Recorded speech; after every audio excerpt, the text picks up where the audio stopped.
I think it's basically common knowledge at this point that the fans of the MCU have been fairly disappointed with the way that Phase 4 has gone down so far. There have been complaints about visuals, pacing, writing, characters being disappointments, casting characters with questionable actors, you name it, it's probably been brought up.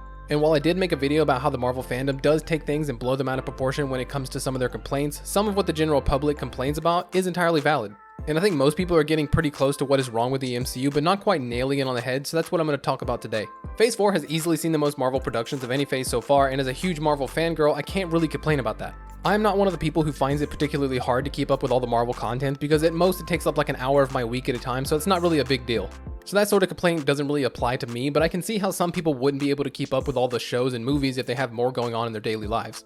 With how many shows and movies are releasing, you kind of just go from one to the next fairly quickly without the time between to let things settle down and then build the hype up for the next project. So the first real issue with the MCU going forward is there's too much of a good thing. Now, I'm definitely not going to say that everything that Marvel has released since Endgame has been nothing but home run stellar pieces of cinema that will go down in history for great storytelling. However, looking back at some of the older Marvel movies where there were months between release dates, you had some time to be excited about different upcoming projects. I would talk about them to my friends or my family and just wish that time would go faster to get to the next Avengers movie or Captain America Civil War or whatever. Nowadays, you really don't get that sort of build up. You kind of just hop from one project straight into another one with no real time to sit and discuss about what just happened and where it will lead to in the future. Phase 4 has also had a big issue with addressing things that happen in one movie or show that would definitely impact another production. Like during Eternals, for example, with the giant celestial just kind of sitting out there in the ocean by itself. After leaving that movie, I was like, man, how is the world going to react to such a world-shattering event like that? And we haven't seen a single thing about it yet. We have had multiple projects take place on the same planet and no one has yet to mention it. Now imagine if Eternals was the last movie to come out and it's been like months before the new project was released.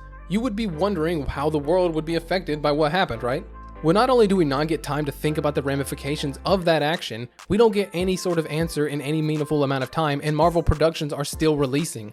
The MCU has been praised time and time again for being a very long-lasting, connected universe that spans dozens of films and characters, but when one world-shattering event from one movie doesn't even have a mention in another one when it takes place in the same sort of area, like Earth, it starts to blur the line of believability. So too much of a good thing can be a bad thing, and I think having too many Marvel productions isn't bad by default. Because if every movie or show weren't connected but still told amazing character-driven self-contained stories, then there would be no issues here. Nobody is going to complain about too much Marvel content when all of the Marvel content is really good.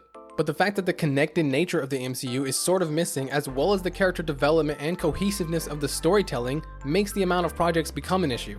It's like comic books. You can have 50 different Marvel stories happening at one time, but then a big event happens and everyone is involved. But then after the event ends, they go back to their own self-contained stories. Self-contained stories with no seeming connection to the rest of the MCU is not the issue, but it's the fact that the writing in all of those stories are all over the place and the scale reach way too large to not impact other stories in Marvel that are being told at the same time. In phases 1 through 3, events from one film are addressed or have effects on other things that follow them, and I think that's what's missing right now in phase 4. Loki and Black Widow are the only real exceptions to this because Loki is technically in another timeline and Black Widow took place in the past. But no one has brought up the celestial body in the ocean, or Moon Knight turning back the night sky, or Spider-Man and Doctor Strange breaking the fabric of reality. All of these would be world-breaking news sort of events, but none of them are even being mentioned, so it makes the connected universe seem a little bit off. Which leads me to my next big issue of Phase 4, which is unfortunately the writing. When Marvel first announced that they were doing Disney Plus shows, I was super hyped. And WandaVision really solidified that excitement because they allowed them to be a little more creative with the way they wanted to tell a story. They didn't have to follow the same sort of Marvel formula that had become so stale up to that point, but I think leading with WandaVision was almost a bad thing. Where WandaVision was the embodiment of creative storytelling, basically the rest of the Disney Plus shows were letdowns in their own separate ways, but it comes back to writing. Falcon and Winter Soldier set up a great character with a corrupt Captain America who snapped and killed someone in front of the world to see, and they completely sidelined that amazing idea to go forward with Kaale. The What If series had a great premise, but only had a few cool episodes, and I don't really think they needed a team-up event at the end. Also, with the Watcher making a team from the entire multiverse to defeat an Infinity Stone-powered, infinitely smarter than them Ultron, he chooses a few people who are basically just stronger humans. That doesn't really add up when the entire multiverse is at your disposal for a roster to choose from. Loki went from a character study of Loki and trying to catch a variant of himself to taking on the TVA, which wasn't a bad thing, but it wasn't exactly where you would expect the show to go after the first few episodes. Moon Knight I thought was great, but if he can't be Moon Knight while Khonshu is in a statue, why was Harrow able to use the staff of Ammit and have the powers of Ammit when Ammit was a statue?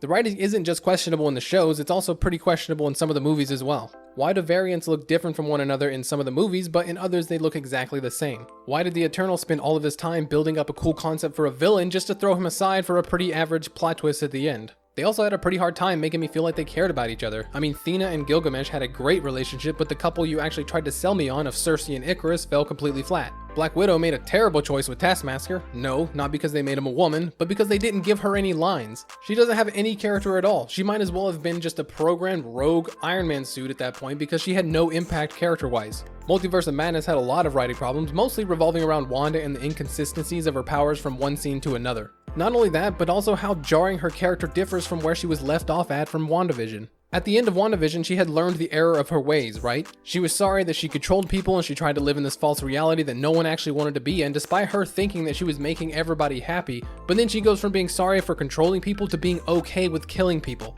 Not only killing people, but killing a child, and also kidnapping her kids from another Wanda in the multiverse.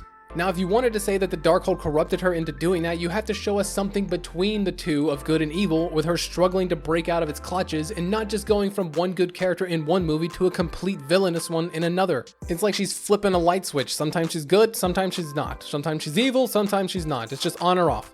Shang-Chi has honestly been the best storytelling of Phase 4 so far in my opinion because it gave us a new character and a new setting in an organic fashion while at the same time giving us some incredible fight choreography and set pieces. And the story of not only Sean but his father were showcased very well, but that sort of storytelling hasn't been present in the MCU since. Where the MCU used to be movies that you could watch with fun action, funny characters, and a heartwarming story to kind of wrap all around it, it has now become what my father calls popcorn movies.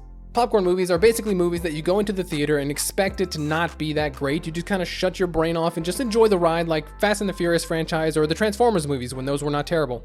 And I hate to say it, but the last few Marvel movies have headed in that direction and becoming popcorn movies because it's just movies that you just go into with your brain turned off because there's not a lot to grip onto. Don't get me wrong, I loved Thor: Love and Thunder, but it did have its issues, again, mostly with the writing.